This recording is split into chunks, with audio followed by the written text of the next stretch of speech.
Hello विद्यार्थियों, नमस्कार। इन video के माध्यम से अपन अलंकार पढ़ रही हैं। अलंकार का अपना ये तीसरा वीडियो है। इस वीडियो में उपमा और रूपक अलंकार के विषय में पढ़ेंगे। तो शुरू करते हैं। उपमा अलंकार।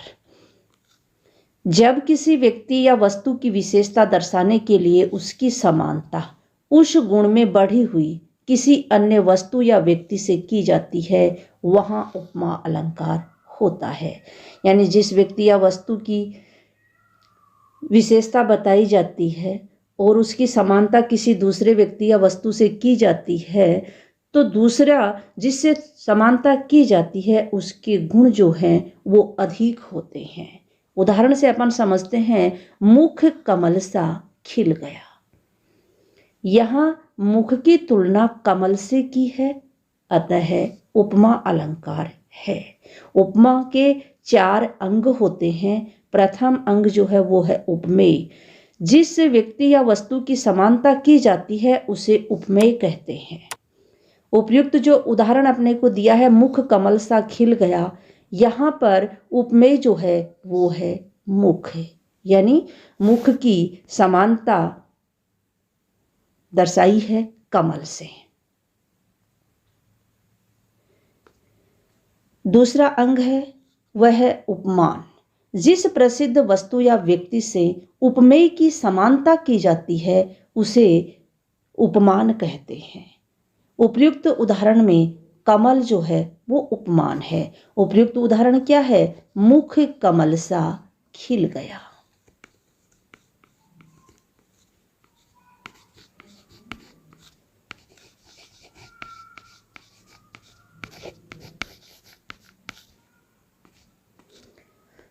तो मुख की तुलना किससे की है?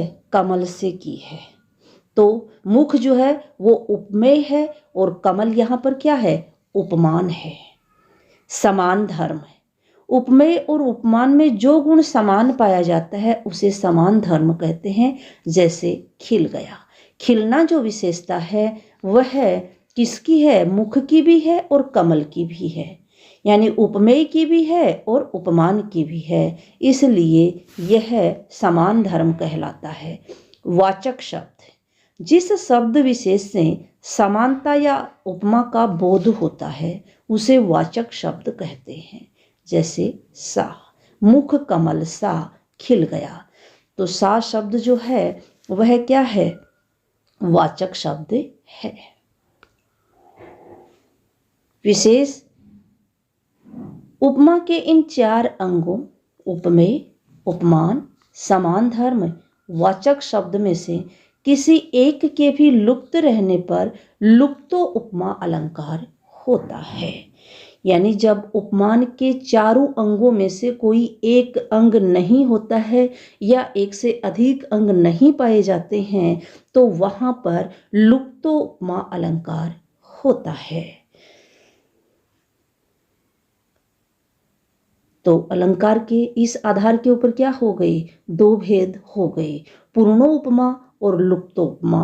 पूर्णोपमा नाम से ही विदित है कि जब उपमान के 4 अंग होंगे उपस्थित तो पूर्णोपमा होगा, और लुप्तोपमा जब उपमान के 4 अंगों में से कोई न कोई अंग अनुपस्थित रहेगा तो वहां पर होगा लुप्तोपमा। पूर्णोपमा, जहां उपमा के 4 अंगों का स्पष्ट रूप से कथन किया गया हो वहां पूर्ण उपमा अलंकार होता है। पीपर पात सरिस मन डोलत। यहाँ पर उपमेय जो है वो मन है, उपमान जो है वो पीपर के पत्ते हैं, वाचक शब्द जो है वो सरिस है तथा साधारण धर्म जो है वह है डोला। तो उपमा के 4 अंग यहाँ पर उपस्थित है, इसलिए पूर्ण उपमा अलंकार है। लुप्तोपमा। कुलिस कठोर सुनत कटुबानी, बिलखत लखन सिए सब रानी। वज्र के समान कठोर कटु वचन सुन करके, तो यहाँ पर उपमेय है, उपमान है तथा साधारण धर्म है, जबकि यहाँ पर वाचक शब्द नहीं है। वाचक शब्द नहीं होने के कारण लुप्तो उपमा अलंकार है।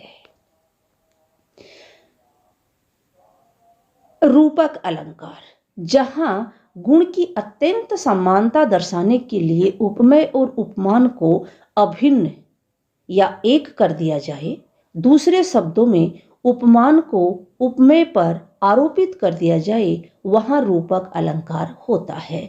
रूपक अलंकार में वाचक शब्द नहीं होते हैं। तो रूपक अलंकार उपमेय और उपमान में जब अभिन्नता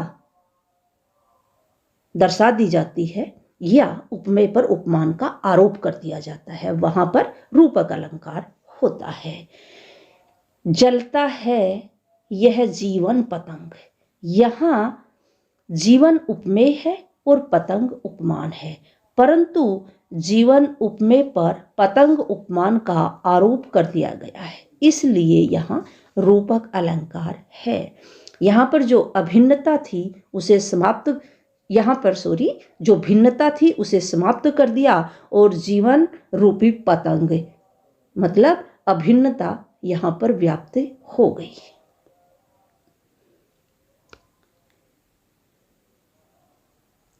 सांग रूपक, रूपक अलंकार के जो भेद है उसमें प्रथम भेद अपन करते हैं सांग रूपक, जहां उपमेय के अंगों पर उपमान के अंगों का आरोप किया जाए, जैसे उदित उदयगिरि मंच पर रघुवर बाल पतंग, बिगसे संत सरोज सब हर्षे लोचन भृंग।